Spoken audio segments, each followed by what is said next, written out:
हमारी ज़िंदगी में कितनी ऐसी चीज़ें हैं जो हम बिना सोचे समझे करते हैं ना। कभी-कभी बिना वजह गुस्सा हो जाते हैं और कभी हमें अजीब से ड्रीम्स आना शुरू हो जाते हैं जिनकी हमें बिल्कुल समझ नहीं आती। और कभी-कभी हम सोचते हैं कि ऐसा क्यों होता है, लेकिन हम में से किसी के पास इसका कोई जवाब नहीं है। लेकिन मैं आपको बताती हूँ कि एक ऐसा इंसान है जिसने इन सब चीज़ों को समझने की कोशिश की।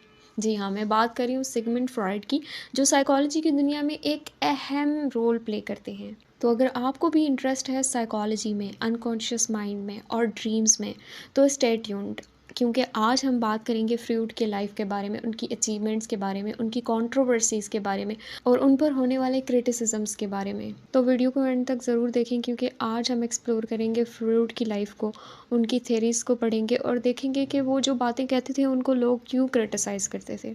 तो शुरू करते हैं फ्रूड के इंट्रोडक्शन। सिगमंड फ्रॉइड का असल नाम सिगिस्मंड श्लामो फ्रूड था। वो 16 मई 1956 को फ्राइबर्ग, ऑस्ट्रेलिया, हंगरी में पैदा हुए। उनकी फैमिली बैकग्राउंड बहुत मॉडेस्ट था। सिगमंड फ्रॉइड के जो फादर थे वो रिलेटिवली अनसक्सेसफुल वूल मर्चेंट थे। जब सिगमंड फ्रॉइड पैदा हुए तो उनके फादर की एज 40 ईयर्स थी और उनकी मदर, जो कि सिगमंड फ्रॉइड के फादर की थर्ड वाइफ थी, उनकी एज 20 ईयर्स थी। उनके फादर बहुत ही ज़्यादा स्ट्रिक्ट और अथॉरिटेरियन थे, लेकिन उनकी जो मदर थी वो उनसे बहुत ज़्यादा क्लोज थी और वो उनको गोल्डन चाइल्ड कहा करती थी। फ्रूड का बचपन बहुत ही ज़्यादा स्ट्रगल्स में गुजरा। जब वो छोटे थे तो उनकी फैमिली वियना शिफ्ट हो गई ताकि बेहतरीन एजुकेशन और इकोनॉमिक स्टेबिलिटी मिल सके, मगर वियना उस वक्त पॉलिटिकल और कल्चरल टर्मोइल का शिकार था। एंटी सेमिटिज़म यानी जूइश लोगों के अगेंस्ट डिस्क्रिमिनेशन वहाँ बहुत ज़्यादा कॉमन था। फ्रूड की फैमिली भी जूइश थी, लेकिन उन्होंने फिर रिलीजन से डिस्टेंस इख्तियार कर लिया और उन्होंने नॉलेज और साइंस की तरफ ज़्यादा फोकस करना स्टार्ट कर दिया। सिगमंड फ्रॉइड की जो इंटेलिजेंस थी वो बचपन से ही ऑब्वियस थी। वो अपनी फैमिली में सबसे फेवरेट चाइल्ड थे और उनको एक्स्ट्रा प्रिविलेजेस मिलते थे। बाकी सिबलिंग्स को कैंडल लाइट यूज़ करनी पड़ती थी, जबकि फ्रूड को एक अलग रूम और लैंप एलोकेट किया गया था ताकि वो बिना किसी डिस्टर्बेंस और डिस्ट्रैक्शंस के पढ़ सकें। ये स्पेशल ट्रीटमेंट ही है जिसने फ्रूड को सेल्फ डिसिप्लिन और हाई एम्बिशन सिखाया। फ्रूड का इंटरेस्ट जो था वो इनिशियली लॉ में था, लेकिन जल्दी ही उनका फोकस साइंस और ह्यूमन माइंड की तरफ चला गया। उन्होंने 17 ईयर्स की एज में वियना यूनिवर्सिटी ज्वाइन की और मेडिसिन पढ़ना शुरू कर दिया, लेकिन उनकी अल्टीमेट गोल डॉक्टर बनना नहीं था। वो माइंड और बिहेवियर को समझना चाहते थे। फ्रूड ने न्यूरोफिजियोलॉजी पर रिसर्च करना स्टार्ट कर दी और एक साइंटिस्ट अर्नेस्ट ब्र्यू के अंडर काम करना स्टार्ट कर दिया, जो माइंड को एक बायोलॉजिकल सिस्टम की तरह देखते थे। और यहाँ पर फ्रूड का जो इंटरेस्ट था वो ब्रेन फंक्शन और ह्यूमन साइकी की तरफ और ज़्यादा बढ़ गया। उनका बिलीव सिस्टम कुछ यूँ था कि ह्यूमन बिहेवियर सिर्फ कॉन्शियस थॉट से नहीं बनता, बल्कि हिडन जो हमारे सब कॉन्शियस फोर्सेस होती हैं वो भी उसको कंट्रोल। फ्रूड एक साइकोलॉजिस्ट नहीं थे, बल्कि वो एक साइंटिस्ट भी थे। वो ह्यूमन माइंड को डीपली एक्सप्लोर करना चाहते थे और इसी तलाश में उन्होंने 1880s के दौरान कोकेन को एक्सप्लोर करना शुरू कर दिया। इस वक्त कोकेन एक नया स्टिमुलेंट था जिसे लोग मोस्टली एनर्जी बूस्ट और पेन रिलीफ के लिए यूज़ किया करते थे।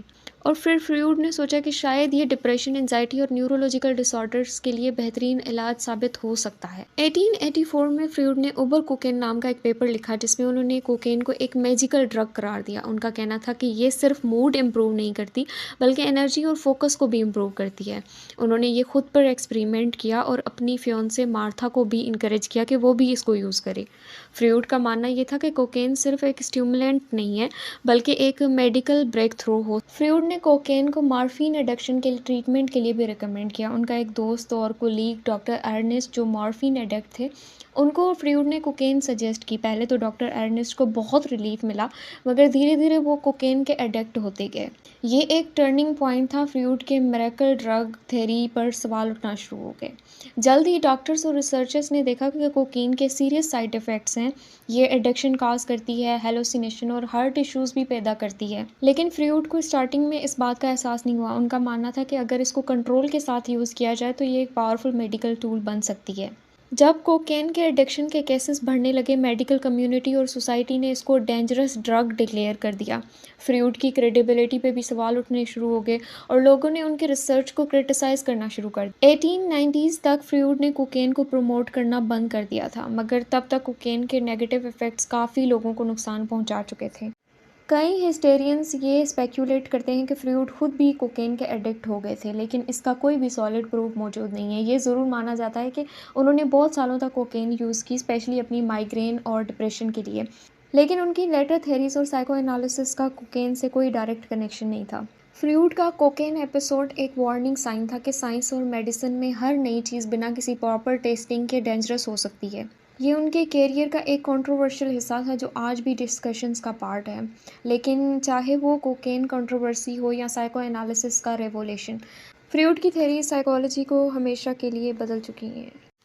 फ्रूट की लाइफ का एक और सबसे बड़ा और कंट्रोवर्शियल फेज तब आया जब उन्होंने चाइल्डहुड सेक्सुअल अब्यूज़ और मेंटल डिसऑर्डर्स के दरमियान कनेक्शन ढूंढना चाहा।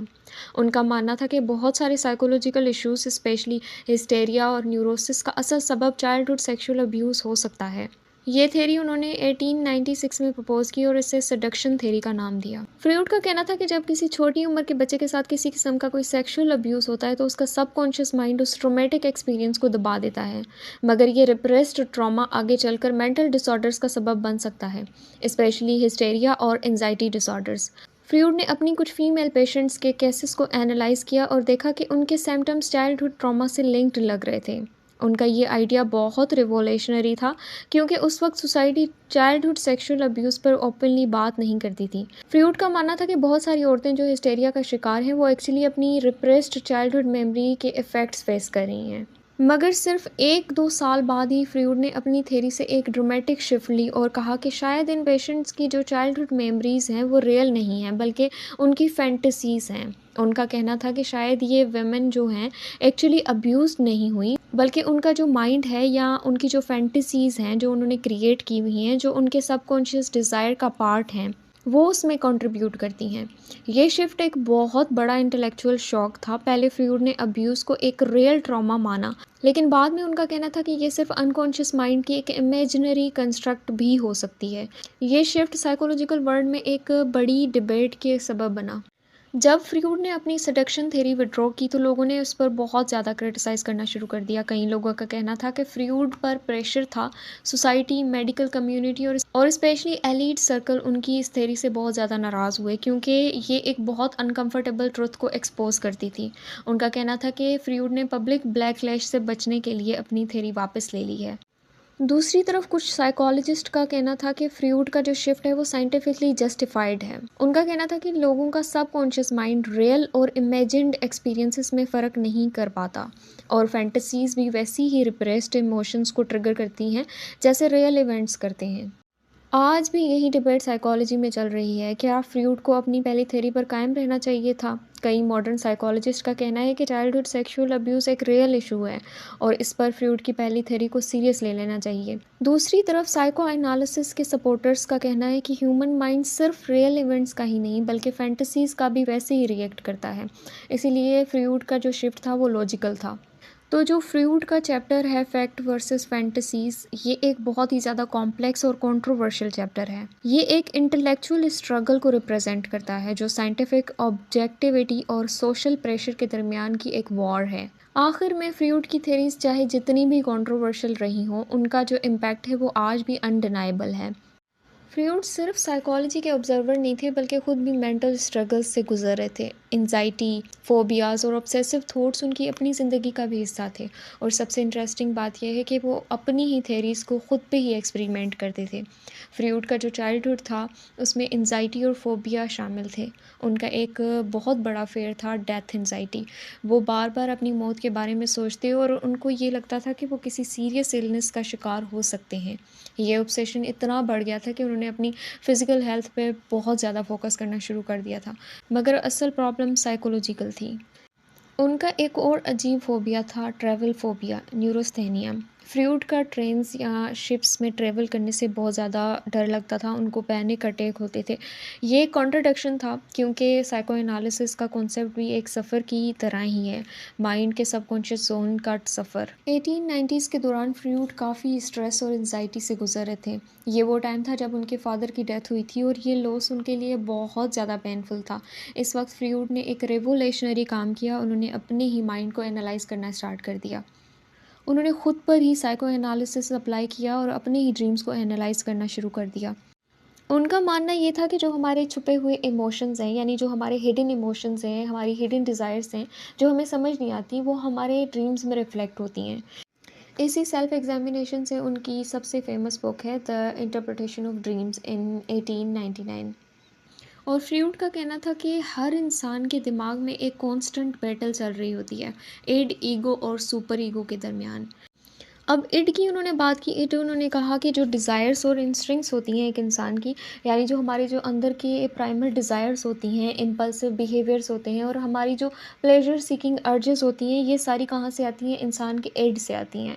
और सुपर ईगो के बारे में उन्होंने कहा था कि मॉरलिटी और सोसाइटी के हमारे मॉरल्स, वैल्यूज़, सोशल नॉर्म्स को रिप्रेजेंट करता है, जो हमें इम्पल्सिव एक्शन से रोकता है। और जब उन्होंने ईगो की बात की, तो ईगो उन्होंने कहा कि ये रियलिटी और बैलेंस है, ये एक मीडिएटर का काम करता है, जो हमें रियलिटी और डिज़ायर्स के बीच का बैलेंस करने में मदद करता है, जो हमें रियलिटी और डिज़ायर्स के बीच में बैलेंस करना सिखाता है। अब मैं इसकी आप लोगों को सिंपल सी एग्जांपल देती हूँ कि इड, ईगो और सुपर ईगो एक इंसान के अंदर के 3 ऐसे समझने कि 3 लोग हैं, ठीक है? इड जो है वो इंसान के अंदर का बच्चा है, ईगो जो है वो इंसान के अंदर का मीडिएटर है, यानी कि एक ऐसा इंसान जो बैलेंस रखता है, और सुपर ईगो जो है वो इंसान के अंदर का फरिश्ता है, ठीक है? अगर मैं एग्जांपल देकर समझाऊँ तो ऐसा समझे कि अगर एक बच्चा है इंसान के अंदर का और वो कहता है कि मैंने अगर रात के टाइम चॉकलेट खानी है तो मैंने खानी है, उसको नहीं समझ आता कि रात है या कहाँ से आएगी इस वक्त चॉकलेट। और जो सुपर ईगो होता है वो मॉरल प्रिंसिपल्स पे काम करता है, वो इंसान के अंदर का फरिश्ता है, तो वो कहता है कि तुम्हें अभी चॉकलेट नहीं मिल सकती क्योंकि अभी रात है, वो अपनी सारी रीजनिंग देता है। लेकिन जो ईगो है वो इन दोनों के दरमियान बैलेंस करके रखता है कि अभी चॉकलेट खानी भी है और अभी रात भी हो रही है, तो बीच का रास्ता क्या हो सकता है, यानी बैलेंस हम कैसे कर सकते हैं। और फ्रूड का मानना था कि उस वक्त उनकी जो अपनी एंजाइटी है उसकी वजह भी क्या है, इड और सुपर ईगो का कॉन्फ्लिक्ट है, यानी एक कोई ऐसी स्टेज जहाँ पर आपकी इड और सुपर ईगो के दरमियान कॉन्फ्लिक्ट होना शुरू हो जाएगा, आपको एंजाइटी एक्सपीरियंस करना पड़ेगी। अब वो जो है वो साइंटिफिक माइंड रखते थे, और लेकिन उनका जो सबकॉन्शियस डिज़ायर था, लेकिन उनका जो अनकॉन्शियस डिज़ायर थी वो भी स्ट्रेस और गिल्ट का सबब बनती थी। अब फ्रूड ने अपनी स्ट्रगल्स को कोप करने के लिए अपने माइंड और बिहेवियर को डीपली एनालाइज करना स्टार्ट कर दिया। ये वो वक्त था जब उन्होंने साइको एनालिसिस को डेवलप करना स्टार्ट कर दिया और ह्यूमन बिहेवियर को समझने के लिए नए तरीके ढूंढना शुरू कर दिए। लेकिन उनकी जो पर्सनल लाइफ के कुछ और एक्सपेक्ट्स भी थे, उनके मेंटल स्टेट को इफ़ेक्ट कर रहे थे उस वक्त। ऐसे कोकेन यूज़ करना, स्मोकिंग एडिक्शन और प्रोफेशनल आइसोलेशन, ये सारी चीज़ें उनके स्ट्रेस और एंजाइटी को और बढ़ाती थी। अच्छा, एक और बात नोट कर लें कि इन्होंने जो डिफेंस मैकेनिज़्म हम साइकोलॉजी में पढ़ते हैं वो भी सिगमंड फ्रॉइड ने दिए थे, कॉपिंग मैकेनिज़्म्स जिनको जिनको हम कहते हैं। अच्छा, फ्रूड की जो थ्योरीज़ थी वो सिर्फ साइकोलॉजिकल वर्ड तक लिमिटेड नहीं थी, उन्होंने सोसाइटी के नॉर्म्स और बिलीव्स को भी बहुत ज़्यादा चैलेंज किया। उनके आइडियाज़ बहुत ज़्यादा शॉकिंग, अनकन्वेंशनल और काफ़ी लोगों के लिए बहुत अनकंफर्टेबल भी थे। मगर एक बात पक्की थी कि चाहे लोग उसे एग्री करें या ना करें, उन्होंने साइकोलॉजी को रीडिफाइन किया है। अच्छा, फ्रूड का सबसे कंट्रोवर्शियल आइडिया ये था कि ह्यूमन बिहेवियर का जो सेंटर है वो सेक्सुअल एनर्जी होती है, जिसे उन्होंने लिबिडो का नाम दिया। उनका कहना था कि सेक्सुअलिटी सिर्फ अडल्टहुड में जाकर नहीं बल्कि चाइल्डहुड से ही डेवलप होना शुरू हो जाती है। ये बात सोसाइटी के टेबूज से जाके टकराई थी डायरेक्टली। उन्होंने साइकोसेक्सुअल डेवलपमेंट थ्योरी दी, जिसमें उनका कहना था कि इंसान की पर्सनैलिटी उनकी जो चाइल्डहुड सेक्सुअल एक्सपीरियंसेस से शेप होती है। ये थ्योरी स्पेशली कंट्रोवर्शियल तब बनी जब उन्होंने ओडिपस कॉम्प्लेक्स इंट्रोड्यूस करवाया, जिसमें उनका कहना था कि एक छोटा बच्चा यानी जो मेल होता है वो अपनी माँ की तरफ अनकॉन्शियस अट्रैक्शन फ़ील करता है और अपने फादर को एक रिवाइल की तरह तौर पे देखता है। ये आइडिया लोगों के लिए बहुत शॉकिंग और अनएक्सेप्टेबल था। फिर उस पे फ्रूड ने एक और पावरफुल कॉन्सेप्ट दिया अनकॉन्शियस माइंड का। उनका कहना था कि जो चीज़ें हम कॉन्शियसली नहीं सोचते, उनका असर भी हमारी लाइफ पे होता है, और ना सिर्फ लाइफ पे, हमारे थॉट्स पे, हमारे बिहेवियर्स पे भी होता है। ये हमारे हिडन थॉट्स और डिज़ायर्स रिप्रेस्ड होती हैं, मगर ड्रीम्स, स्लिप ऑफ टंग और इसके अलावा एंजाइटीज़ के ज़रिए सरफेस पे आती हैं। और ये पहली मर्तबा था जब किसी ने कहा था कि हम अपनी सोच और एक्शंस को पूरी तरह कंट्रोल नहीं कर सकते, और ये आइडिया दुनिया भर में एक इंटेलेक्चुअल रेवोल्यूशन की तरह फैलता गया। फ्रूड की जो थ्योरीज थी वो यूरोप में बहुत ज़्यादा मशहूर हो रही थी, लेकिन 1909 में एक हिस्टोरिकल मोमेंट आया जब फ्रूड को अमेरिका लेक्चर देने के लिए बुलाया गया। उनका सफ़र इंटेलेक्चुअल हिस्ट्री एक इम्पॉर्टेंट चैप्टर बना। उनको क्लर्क यूनिवर्सिटी में बुलाया गया, जहाँ पर उन्होंने साइको एनालिसिस पे लेक्चर दिया। जब उनकी शिप न्यूयॉर्क के शोर पे पहुँची तो उन्होंने एक अजीब और इंटरेस्टिंग बात की। उन्होंने कहा कि they don't know what I am bringing the plague. ये स्टेटमेंट बहुत ही सिंबॉलिकली बहुत ज़्यादा स्ट्रॉन्ग था। फ्रूड का कहना था कि उनके जो आइडियाज़ हैं वो वेस्टर्न सोसाइटी के ट्रेडिशनल बिलीव्स को डिसरप्ट करके रख देंगे। जैसे एक प्लग यानी ताउन जो है धीरे-धीरे हर जगह फैलना शुरू हो जाता है और अपना असर दिखाता है, ऐसे ही हुआ। फ्रूड की थ्योरीज़ ने अमेरिका में साइकोलॉजी का लैंडस्केप शुरू कर दिया। अच्छा, अमेरिका से उनको फ्रूड को बहुत ज़्यादा मिक्स्ड रिएक्शंस मिले। कुछ लोगों ने उनकी थ्योरीज़ को बहुत ज़्यादा इम्प्रेस होकर रिसीव करना शुरू कर दिया, स्पेशली जो साइकोलॉजी स्टूडेंट्स थे या इंटेलेक्चुअल्स थे। दूसरी तरफ जो रिलीजियस और कंजर्वेटिव लोग थे उनको उनका काम बहुत ज़्यादा प्रोएक्टिव लगा। यहाँ तक जो बिहेवियरिस्ट थे यानी जो साइकोलॉजिस्ट थे जैसे जॉन बी वॉटसन थे, बी.एफ. स्किनर थे, ये फ्रूड के बात से बिल्कुल डिसएग्री करते थे। उनका मानना था कि जो ह्यूमन बिहेवियर है ये अनकॉन्शियस डिज़ायर्स से नहीं बल्कि जो हमारी कंडीशनिंग और लर्निंग होती है इससे शेप होते हैं। ये क्लैश फ्रूड और मॉडर्न साइकोलॉजी के दरमियान एक लंबी इंटेलेक्चुअल डिबेट की तरह स्टार्ट हो गया। अच्छा, फ्रूड के लाइफ का जो आखिरी दौर था वो इमोशनल और फिज़िकल स्ट्रगल्स का मिक्स था।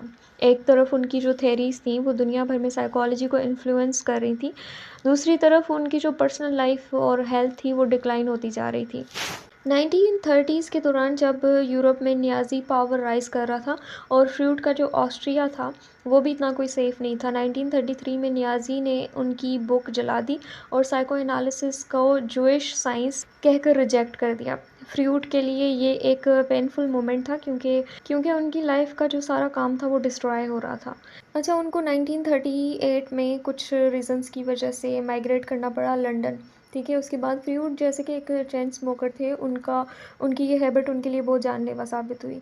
उनका जो जॉ कैंसर था वो होना शुरू हो गया और धीरे-धीरे उनकी जो हेल्थ है वो भी डिक्लाइन होती गई। बहुत सारी पेनफुल सर्जरीज़ होने के बावजूद उनकी कंडीशन बिगड़ती गई और सितंबर 21, 1939 को फ्रूड ने अपने डॉक्टर से रिक्वेस्ट की कि उनको मॉर्फिन ओवरडोज़ दिया जाए ताकि उनकी जो सफ़रिंग है वो थोड़ी-सी कम हो सके या ख़त्म हो सके और ये उनकी एक तरह की मेडिकली असिस्टेड डेथ थी। तो फिर इन 1939 उनका लंदन में इंतकाल हो गया। End of legacy.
अच्छा, यहाँ तक जो फ्रूड का इंट्रोडक्शन था, जो उसकी बायोग्राफ़ी थी वो कंप्लीट हुई, ठीक है। अब हम नेक्स्ट पढ़ेंगे फ्रूड के जो मॉडल्स ऑफ़ पर्सनैलिटी हैं उनके बारे में।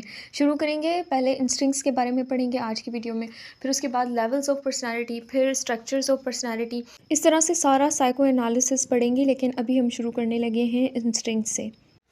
फ्रूड का मानना था कि ह्यूमन पर्सनैलिटी का फाउंडेशन इंस्टिंक्ट्स पे बेस्ड होता है। ये इंस्टिंक्ट्स एक ड्राइविंग फोर्स की तरह काम करती हैं जो हमारे थॉट्स, इमोशंस और बिहेवियर्स को शेप करती हैं।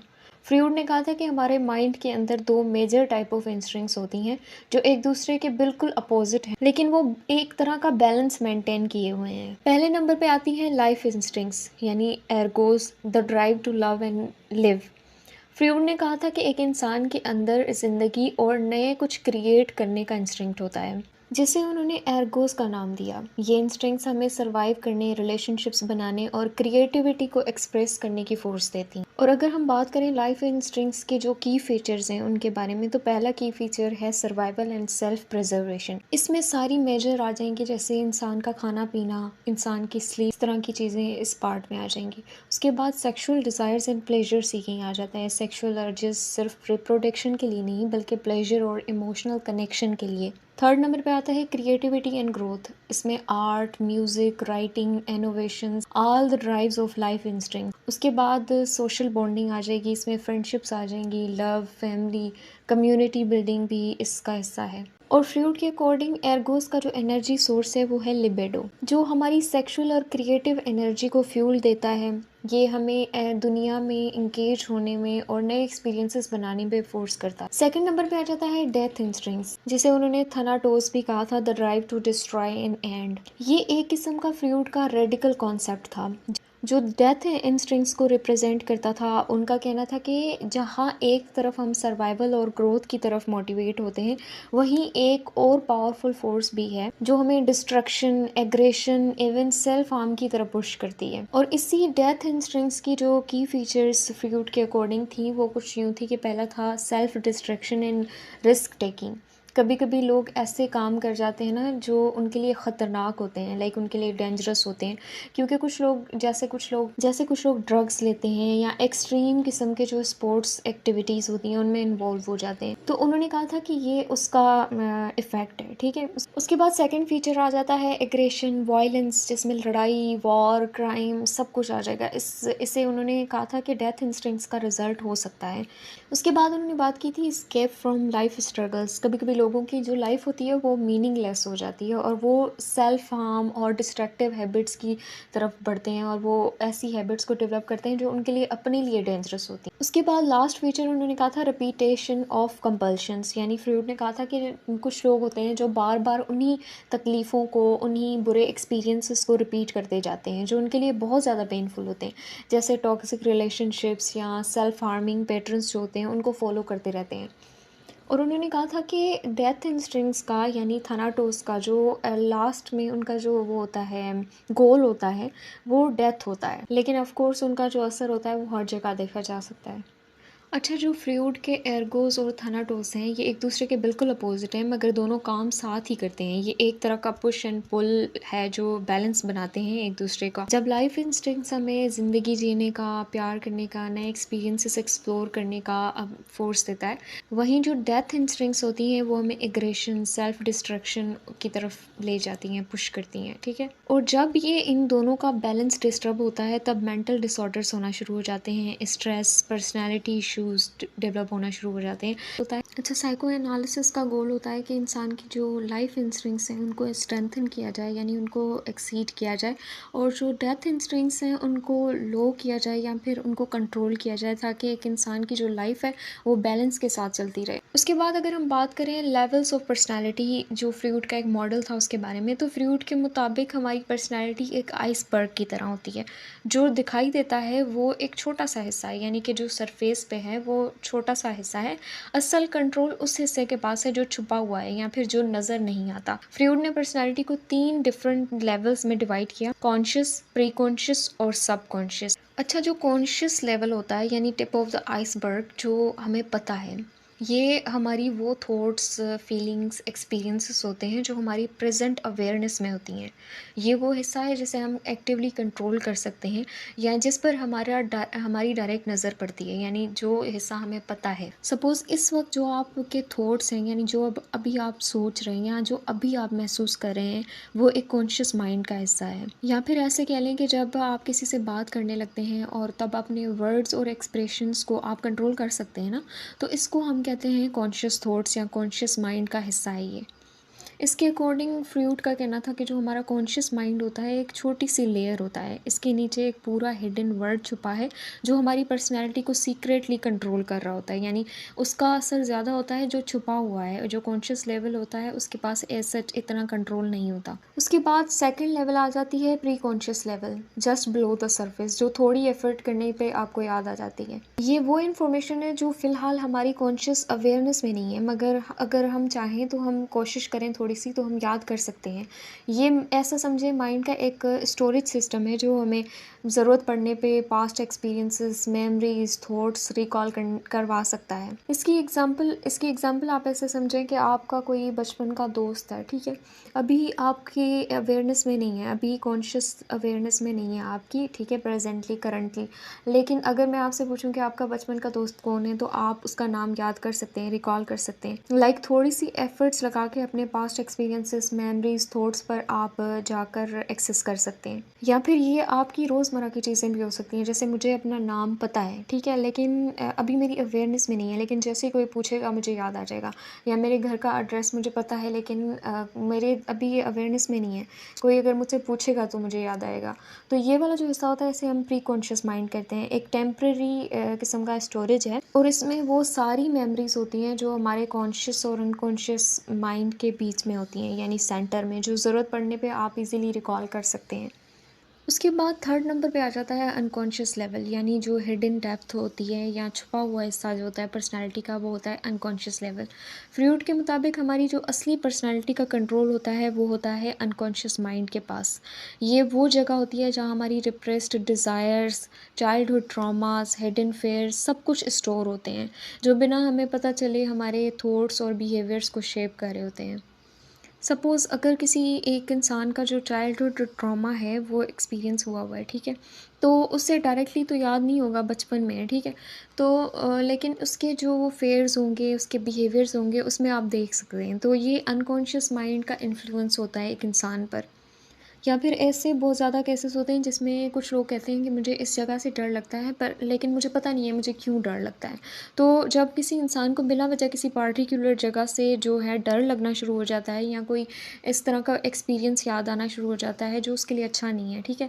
शायद उसके अनकॉन्शियस माइंड में कोई पुराना सा पेनफुल एक्सपीरियंस छुपा है जो उसे अभी याद नहीं है, ठीक है? कुछ लोग पानी से, बहुत ज़्यादा पानी से डरते हैं, या कुछ लोग ऊंचाई से डरते हैं, लेकिन उनको पता नहीं होता कि क्यों डरते हैं। और फ्रूड ने सबसे ज़्यादा जो एम्फसाइज़ किया है वो इस लेवल पे किया है, यानी अनकॉन्शियस लेवल पे। फ्रूड का मानना था कि हमारे जो एक्शंस का बहुत बड़ा हिस्सा होता है वो अनकॉन्शियस माइंड कंट्रोल कर रहा होता है, और साइको एनालिसिस का काम ये छुपी हुई चीज़ें समझना है जो हमारे इमोशंस और डिसीजंस को सीक्रेटली इन्फ्लुएंस कर रही हैं। यानी कि अगर हमारी जो कॉन्शियस लेवल है, यानी अवेयरनेस वाली लेवल है, उसमें कोई चीज़ होगी तो हमें पता होगा। सपोज़ अगर मुझे सुबह उठ के गुस्सा आया किसी बात पे और वो मेरी अवेयरनेस में होगी, ठीक है? तो मुझे पता है कि मुझे क्यों गुस्सा आ रहा है। और अगर प्री कॉन्शियस लेवल में कोई ऐसी बात है जो अभी मुझे मेरी अवेयरनेस में नहीं है, लेकिन मुझे याद आ जाएगी। जैसे अगर मेरी किसी दोस्त से मेरा कोई झगड़ा हुआ है बहुत पुराना, ठीक है? अभी मेरी अवेयरनेस में नहीं है, लेकिन कोई अगर मुझे पूछेगा तो मुझे याद आ जाएगा और फिर मुझे गुस्सा आएगा, ठीक है? लेकिन कुछ चीज़ें ऐसी होती हैं जो हमारे अनकॉन्शियस माइंड में होती हैं। मुझे गुस्सा आ रहा है लेकिन मुझे पता नहीं है कि मुझे क्यों गुस्सा आ रहा है। वो आपके अनकॉन्शियस माइंड में अनकॉन्शियस माइंड का इन्फ्लुएंस हो रहा होता है, जिसकी वजह से आपको गुस्सा आ रहा है, लेकिन आपको पता नहीं है कि आपको क्यों गुस्सा आ रहा है। अच्छा, और फ्रूड ने इस आइसबर्ग के मॉडल को पर्सनैलिटी के साथ वो किया था, कंपेयर किया था, और उन्होंने कहा था कि जो हमारा कॉन्शियस माइंड होता है, यानी जो कॉन्शियस लेवल होती है, वो 10% होती है। आइसबर्ग का वो हिस्सा जो पानी के ऊपर होता है, जो हमें दिखाई दे रहा होता है, ठीक है? और फिर उन्होंने कहा था कि प्री कॉन्शियस लेवल जो होती है वो 15% होती है। आइसबर्ग का वो हिस्सा जो पानी के बिल्कुल नीचे नहीं है, बिल्कुल उसके बराबर है, जो थोड़ा इफ़ेक्ट से रिकॉल कर सकते हैं हम, यानी कि बिल्कुल डीप में नहीं है, पानी के बराबर है, ठीक है? उसके बाद उन्होंने कहा था कि अनकॉन्शियस लेवल है जो 75% है, आइसबर्ग का वो हिस्सा है जो डीप अंडर वाटर है, जो छुपा हुआ है, जो हमारी रियल फीलिंग्स, डिज़ायर्स और फेयर्स को कंट्रोल कर रहा है, लेकिन हमें उसका पता नहीं है क्योंकि हमें नज़र नहीं आता, क्योंकि ये हिडन है। और उनके अकॉर्डिंग जो हमारी कॉन्शियसली जो थॉट्स होते हैं, इमोशंस होते हैं, वो सिर्फ़ एक छोटा-सा सरफेस है रियलिटी का। हमारी जो असल पर्सनैलिटी है वो शेप हो रही होती है हमारे फैक्टर्स से, जैसे जो छुपे हुए हैं, ठीक है? जिनका हमें पता नहीं है लेकिन वो हैं। और फिर हमारे जो सारे डिसीजंस होते हैं, ज़ाहिर है फ्रूड के मुताबिक हमारी पर्सनैलिटी का जो ज़्यादातर हिस्सा है अनकॉन्शियस है, तो उसे हम कंट्रोल नहीं कर सकते, जिसमें हमारे चाइल्डहुड मेमोरीज़, सप्रेस्ड डिज़ायर्स और जो हिडन फेयर्स हैं, वो सारी चीज़ें, ठीक है? तो हम जो भी डिसीजन लेते हैं उनका असली सोर्स कहाँ से आता है? कॉन्शियस माइंड से नहीं आता, वो हमारे छुपे हुए माइंड से, यानी जो अनकॉन्शियस वो लेवल है उधर से आ रहा होता है। और सारे हमारे जो फेयर्स हैं, हमारे जो इमोशंस हैं, वो कहाँ से इन्फ्लुएंस हो रहे होते हैं? अनकॉन्शियस माइंड से। अच्छा, लेवल्स ऑफ पर्सनालिटी के बाद हम बात करेंगे स्ट्रक्चर्स ऑफ पर्सनालिटी के बारे में, यानी फ्रूड का एक और मॉडल था स्ट्रक्चर्स ऑफ पर्सनालिटी। उसमें फ्रूड के मुताबिक हमारी जो पर्सनालिटी है वो एक बैटल फील्ड की तरह है, जहाँ तीन साइकोलॉजिकल फोर्सेस एक दूसरे से कांस्टेंट कॉन्फ्लिक्ट में होती हैं: इड, ईगो और सुपर ईगो। ये तीनों स्ट्रक्चर्स हमारे थॉट्स, इमोशंस और बिहेवियर्स को शेप कर रही होती हैं, और हमारी जो डिसीजन मेकिंग है या पर्सनालिटी डेवलपमेंट है, वो सारा असर कहाँ से आ रहा होता है, वो इड, ईगो और सुपर ईगो से आ रहा होता है। इसमें पहले नंबर पे इड आ जाता है। अच्छा, इड जो होता है ना, ये हमारा सबसे पुरानी और जो बेसिक पर्सनैलिटी का हिस्सा है। ये बायोलॉजिकल अर्जेस और इंस्टिंक्ट्स का कलेक्शन होता है, ठीक है? जो हमारे प्लेजर प्रिंसिपल पे काम कर रहा होता है, या फिर ऐसे मैं कहूँ कि अगर वो हमेशा प्लेजर चाहता है, कोई मॉरल्स, कोई रूल्स नहीं मानता, उसको कोई फ़र्क नहीं पड़ता किसी चीज़ से। उसको जो चीज़ अभी चाहिए, उसको अभी चाहिए। और उसकी करैक्टरिस्टिक्स भी कुछ यूँ ही हैं। पहली करैक्टरिस्टिक्स की अगर मैं बात करूँ, तो पहले पहले नंबर पे आता है प्लेज़र प्रिंसिपल, ठीक है? यानी इसका काम है प्लेज़र प्रिंसिपल पे काम करना, जो चाहता है बस उसे उसी वक़्त चाहिए, ठीक है? उसको कोई और बहाना नहीं चाहेगा, उसको जो चाहिए उसको चाहिए, ठीक है? दूसरा आ जाता है अनकॉन्शियस लेवल पर होता है ये, ठीक है? यानी हमें डायरेक्टली उसका एहसास नहीं हो रहा होता, ठीक है? और तीसरा इसका जो करैक्टरिस्टिक्स है वो ये है कि ये एग्रेशन, सेक्सुअल डिज़ायर्स और बेसिक सर्वाइवल नीड्स से रिलेटेड होता है, ठीक है? इसकी अगर मैं एक एग्जांपल दूँ, तो जैसे एक छोटा बच्चा होता है, ठीक है? इंसान के अंदर का बच्चा, ठीक है? तो इंसान के अंदर के बच्चे को अगर भूख लगी हुई है, तो उसको नहीं समझ आता कि क्या वक्त हो रहा है, क्या मजबूरियाँ हैं, या मैं कहाँ हूँ, ठीक है?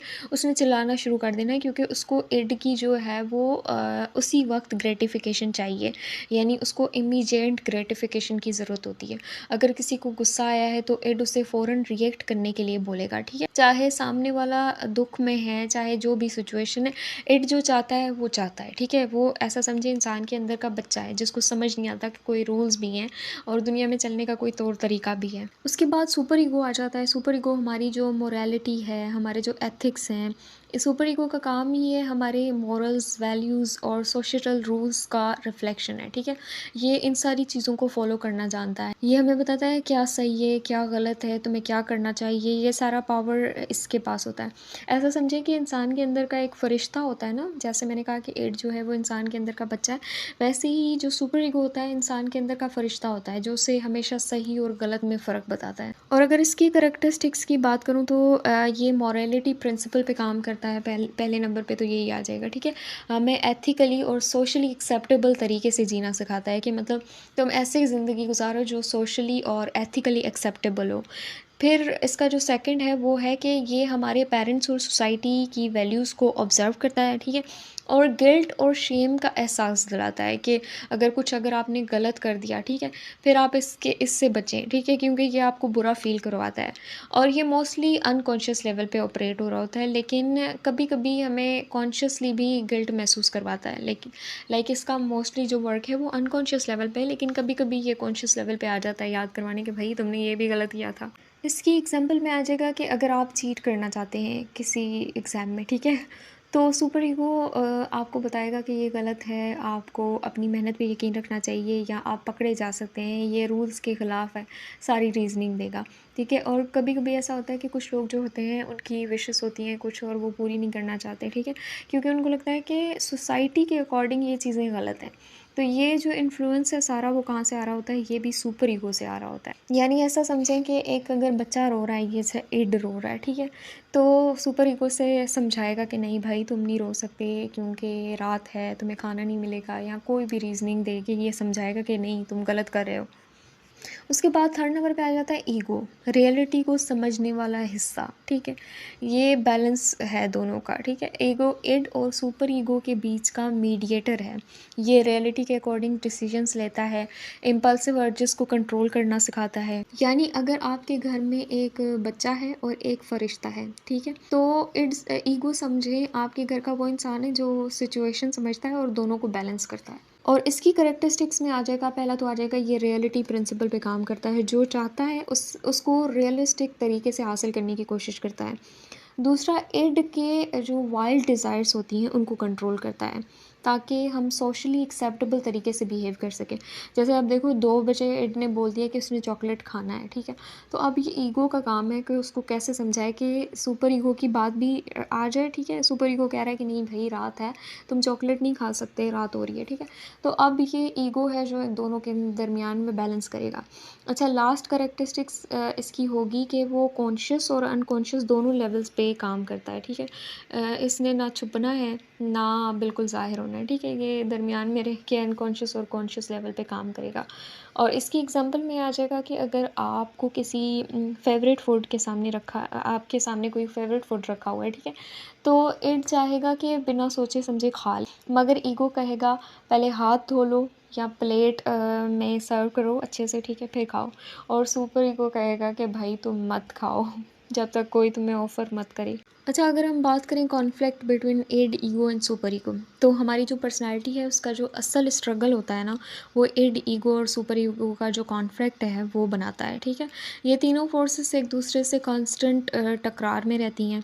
जो ईगो है, जो इड है, ठीक है, वो कहता है मुझे चॉकलेट चाहिए। जो इड है वो कहती है कि मुझे अभी चॉकलेट चाहिए, ठीक है? सुपर ईगो कहता है नहीं, ये अनहेल्दी है, तुम्हें अपनी डाइट का ख़्याल रखना चाहिए, तुम्हें अभी चॉकलेट नहीं मिलेगा क्योंकि अभी रात हो रही है या कोई ऐसा टाइम है जब तुम चॉकलेट नहीं खा सकते, ठीक है? लेकिन ईगो जो है वो दोनों को बैलेंस करेगा और कहेगा कि एक काम करो, थोड़ी देर बाद खा लेना या फिर थोड़ा-सा टुकड़ा ले लो, अपनी डाइट को थोड़ा-सा चीट कर लो, ठीक है? और फ्रूट के अकॉर्डिंग जो इंसान के अंदर का इड होता है ना, ये बहुत ज़्यादा स्ट्रॉन्ग होता है। तो अगर ये बहुत ज़्यादा स्ट्रॉन्ग हो, तो इंसान इम्पल्सिव और रेकलेस हो सकता है। अगर इसके अंदर का जो सुपर ईगो है, यानी जो फरिश्ता है, ठीक है? वो अगर स्ट्रॉन्ग हो, तो फिर इंसान क्या होगा? ओवर क्रिटिकल होगा, गिल्ट रिडन होगा। लेकिन अगर इंसान के अंदर का जो ईगो है, वो स्ट्रॉन्ग हो, तो इंसान अपनी डिज़ायर्स, मॉरल्स के बीच एक बैलेंस बनाकर चल सकता है। जो एक हेल्दी पर्सनैलिटी का साइन हो सकता है। यानी कि अगर आपके अंदर का जो ईगो है वो स्ट्रॉन्ग है, तो ये देख लेगा कि आपके अंदर का जो बच्चा है या आपके अंदर का जो फरिश्ता है उसको कैसे मैनेज करना। अच्छा, इस वीडियो में हमने सिगमंड फ्रॉइड की जो लाइफ थी उसके बारे में पढ़ा, उसकी अर्ली ईयर्स के बारे में, कोकेन एपिसोड के बारे में पढ़ा, उसकी जो childhood sexual abuse fact versus fantasy था उसके बारे में पढ़ा। फिर फ्रूट की जो वो थी न्यूरोटिक एपिसोड थी उसके बारे में पढ़ा। फिर हमने ड्रीम एनालिसिस के बारे में पढ़ा, फिर हमने अट्रैक्शन अटेंशन के बारे में पढ़ा। उसके बाद जब वो अमेरिका गए थे उसके बारे में पढ़ा, फाइनल ईयर्स के बारे में पढ़ा। उसके बाद हमने इंस्टिंक्ट्स के बारे में पढ़ा, उसके बाद लेवल ऑफ पर्सनैलिटीज़ पढ़ी, फिर स्ट्रक्चर ऑफ पर्सनैलिटीज़ पढ़ी। अब नेक्स्ट लेक्चर में हम एंग्ज़ायटी के बारे में बात करेंगे, डिफेंस अगेंस्ट एंग्ज़ायटी यानी जो सारे डिफेंस मैकेनिज़्म हैं उनके बारे में बात करेंगे। फिर हम बात करेंगे कि जो फ्रूड ने psychosexual stages of personality development दी थी, वो क्या-क्या हैं, क्यों हैं, किस लिए हैं, ठीक है? उनके बारे में बात करेंगे। फिर जो हमारा थर्ड लेक्चर होगा उसमें हम बात करेंगे असेसमेंट इन फ्रूड्स थ्योरी, ठीक है? फिर उनके जो क्रिटिसिज्म